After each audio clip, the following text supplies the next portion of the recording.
Duel.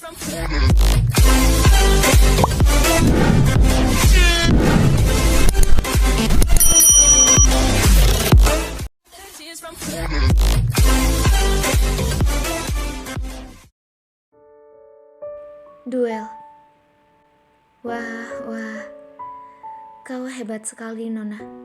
Bisa tahu kalau aku baru saja menjual diriku seharga 25 miliar. Apa jangan-jangan kau adalah mucikari yang menjualku sampai kau bisa tahu semua informasi itu sangat lengkap?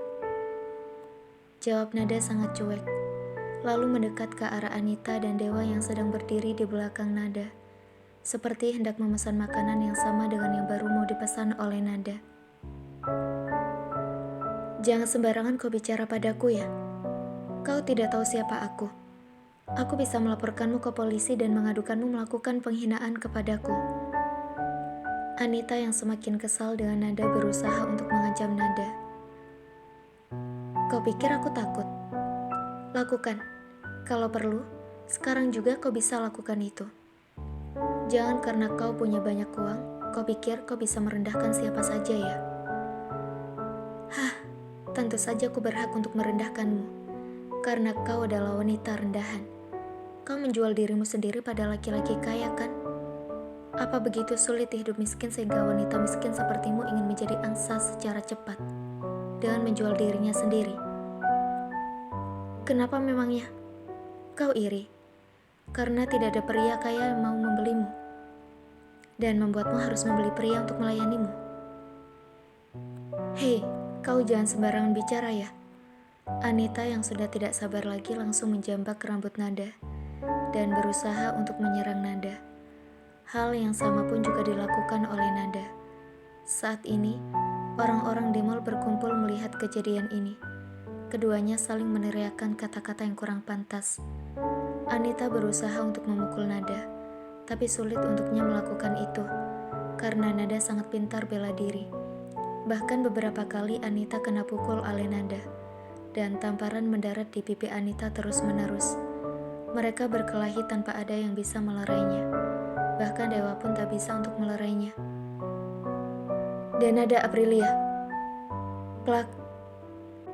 Tamparan mendarat di pipi nada dari tangan Anita, saat nada lengah mendengar panggilan namanya dari suara yang sudah tidak asing lagi.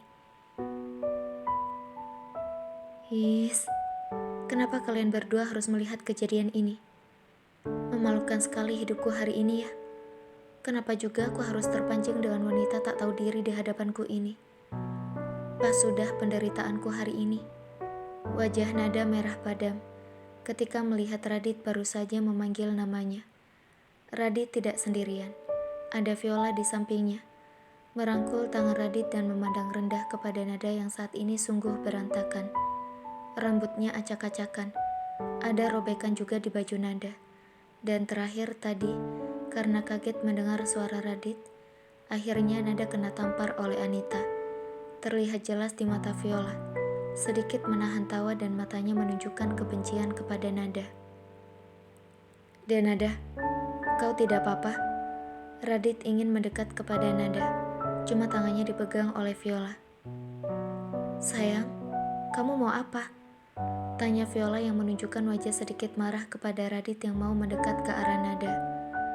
Viola sayang, lepaskan dulu tanganmu dariku. Kau bilang apa? Radit, ini bukan urusan kita. Ayo pergi dari sini. Viola berusaha untuk menarik tangan Radit, tapi masih bertahan di sana. Viola, belum sempat Radit melanjutkan kalimatnya. Nada, aku mencarimu dari tadi. Kenapa kau jadi acak-acakan seperti ini, sayang? Suara Dimas mengganggu Radit. Cuk. Dimas tiba-tiba datang kemudian mengecup dahi nada. Ayo pergi dari sini. Kenapa kau bisa berada di sini sih? Dan tanpa banyak bicara apapun, Dimas langsung menarik tangan nada, tanpa ada penolakan sedikit pun dari nada. Dimas, kau tidak bisa membawanya pergi. Radit berusaha untuk menghentikan Dimas dengan teriakannya. Hai Radit, apa ada masalah? Aku bebas kan, membawa calon istriku kemanapun aku pergi. Bye. Dimas sekarang lawyer pergi membawa nada menjauh dari kerumunan orang-orang. Nyonya, sebaiknya kau jaga suamimu baik-baik, karena wanita tadi sepertinya tertarik pada suamimu, dan dia akan menggoda suamimu. Bahkan aku melihat suamimu jalan dengannya tadi pagi. Celetuk Anita mengarah kepada Viola. Anita, jaga bicaramu tentang nada. Kali ini Dewa yang bicara kepada Anita dengan sangat marah. Apa? Dia kan memang wanita murahan. Kau sendiri kan yang bilang seperti itu. Dan kau adalah tunanganku. Aku akan menjagamu dari wanita murahan seperti itu. Plak. Dewa menampar pipi Anita di depan umum, membuat riuh orang-orang yang menatap mereka. Aku ingatkan kau, jaga bicaramu tentang nada. Aku sudah melakukan apa yang kau suruh untuk membuatnya menjauhiku. Tapi kau tidak berhak sama sekali untuk menghinanya di hadapanku, apalagi di hadapan orang lain. Aku tidak melakukan apapun kepadamu tadi karena aku masih memegang janjiku padamu untuk membuatnya menjauhiku. Tapi jangan pernah kau berpikir bahwa aku akan menghilangkan rasa cintaku padanya. Denada Aprilia, dia selamanya akan ada di dalam hatiku, dan tidak ada satupun wanita yang bisa menggantikannya di dalam hidupku. Bentak Dewa kepada Anita. Lalu Dewa menatap ke arah Radit dan mendekat ke arah Radit. Buk, buk, buk. Dewa memukuli Radit. Begitupun Radit membalas Dewa setelah pukulan pertama Dewa mendarat di pipinya.